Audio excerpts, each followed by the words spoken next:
আরজিকর কাণ্ড নিয়ে তোলপাড় গোটা রাজ্য।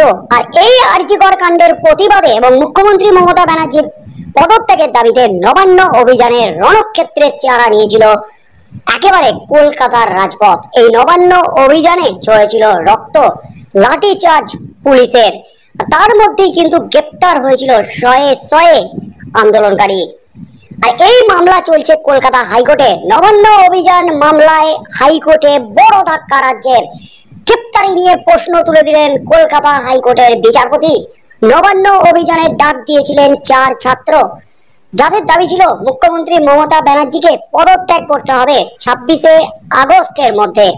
যদি পদত্যাগ না করেন 27শে আগস্ট নবান্ন অভিযান। নবান্ন অভিযানে কিন্তু রীতিমতো হইচই পড়ে গিয়েছিল। ধুন্ধুমার পরিস্থিতি বাঁধে কলকাতার রাজপথে। নবান্নে ঢোকার মুখগুলি ব্যারিকেড দিয়ে আটকে দেয় পুলিশ এবং আন্দোলনকারীদের ছত্রভঙ্গ করতে জল কামান প্রয়োগ করে। যেখানে সুপ্রিম কোর্টের নির্দেশ ছিল শান্তিপূর্ণ আন্দোলন বা মিছিলকে বাধা দেওয়া যাবে না, আটকানো যাবে না, তারপরেও কেন এই আক্রমণ, কেন এই বাধা, সেই প্রশ্নও কিন্তু উঠে গেছে। আর এবার কিন্তু নবান্ন অভিযানে পুলিশের গ্রেপ্তারি নিয়ে মামলা কলকাতা হাইকোর্টে। সেই মামলায় কিন্তু রাজ্য পুলিশকে চরম ভর্ৎসনা করলেন বিচারপতি রাজর্ষি ভরদ্বাজ। আরজিকর কাণ্ডে নবান্ন অভিযানে গ্রেপ্তারি নিয়ে রীতিমতো বড় ধাক্কা রাজ্যের।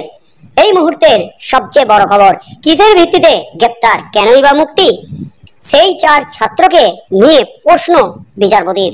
ছাত্র সমাজের 4 প্রতিনিধিকে গ্রেপ্তারের বিষয়ে এবার প্রশ্ন তুললেন বিচারপতি রাজর্ষি ভরদ্বাজ। খুনের চেষ্টা, ষড়যন্ত্রে গ্রেপ্তার হলে 24 ঘন্টার মধ্যে মুক্ত কেন? জঘন্যতম অপরাধ, এমন পদক্ষেপ কেন পুলিশের?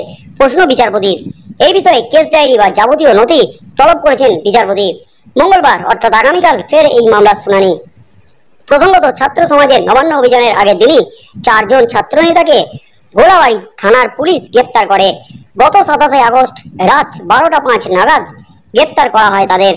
রাজ্য জানায় 26শে আগস্ট রাত 9টা 55 নাগাদ গোলাবাড়ি থানার পুলিশ জানতে পারে যে হাওড়া স্টেশনে বিশৃঙ্খল পরিস্থিতির সৃষ্টি করছে কিছু জন, গোলমাল পাকাচ্ছে এবং খুনের চেষ্টার ছক কষছিল তারা। তাই গোপন তথ্যের ভিত্তিতে 4 জনকে গ্রেপ্তার করা হয়।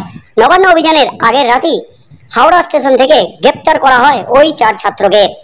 পরের দিনই আবার থানা থেকে মুক্তিও দিয়ে দেওয়া হয়। এই বিষয়ে বিচারপতি প্রশ্ন তোলেন, কিসের ভিত্তিতে গ্রেপ্তার করলো পুলিশ, আর কিসের ভিত্তিতেই বা ছেড়ে দিল তাদের? এভাবে চললে তো পুলিশ যাকে খুশি গ্রেপ্তার করবে আর 24 ঘন্টা পর ছেড়ে দেবে।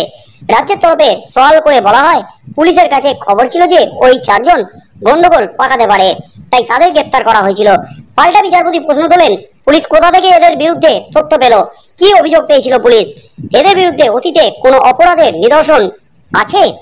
আবার এদের সম্পর্কে যদি গুরুতর অভিযোগ থাকে তাহলে ছেড়েই বা দিল কি করে পুলিশ? আর যদি পুলিশের কাছে তথ্য বিশ্বাসযোগ্য না হয় তাহলে 24 ঘন্টা আটকেই বা কেন রাখা হলো? আগামীকাল ফের এই মামলার শুনানি। রীতিমতো চরম ভর্ৎসনা। হাইকোর্টের বিচারপতি রাজর্ষি ভরদ্বাজ। নবান্ন অভিযানে গ্রেপ্তারি নিয়ে পুলিশকে প্রশ্নের মুখে পড়তে হলো। বেআইনি কাজের অভিযোগ, বেআইনি কাজ করছে রাজ্য, এমনই কিন্তু অভিযোগ, এমনই কিন্তু দাবি বিচারপতির। কলকাতা হাইকোর্টের বিচারপতি রাজর্ষি ভরদ্বাজ নবান্ন অভিযানে গ্রেপ্তার হওয়া বিক্ষোভকারীদের নিয়ে পুলিশের ভূমিকা সম্পর্কে গুরুতর ক্ষোভ প্রকাশ করলেন। বিচারপতির মন্তব্য, আইন রক্ষার দায়িত্বে থাকা পুলিশ বেআইনি কাজ করতে পারে না। 26শে জুলাই ছাত্র সমাজের নবান্ন অভিযানের আগে হাওড়া পুলিশ 4 জন বিক্ষোভকারীকে গ্রেপ্তার করে। পরদিন তাদের একজনকে বাবা আদালতে মামলা করলে পুলিশ ঘোষণা করে যে 4 জনের গ্রেপ্তারি অস্থায়ীভাবে শিথিল করা হয়েছে। অভিযোগ ছিল যে তারা নবান্ন অভিযানে বিশৃঙ্খলা সৃষ্টি করতে পারে। মামলাকারীর আইনজীবী রাজদীপ মজুমদার বলেন, যদি তাদের গ্রেপ্তার করা হয় তাহলে কেন পুলিশ তাদের ছাড়ল? নির্দিষ্ট অভিযোগ থাকা সত্ত্বেও গ্রেপ্তারের প্রক্রিয়া মেনে চলা হয়নি এবং অভিযোগের ভিত্তি স্পষ্ট নয়। রাজ্য সরকারের আইনজীবী দাবি তুলেছিল, পুলিশের কাছে আগেই খবর ছিল যে ওই 4 জন নবান্ন অভিযানে অশান্তি সৃষ্টি করতে পারে।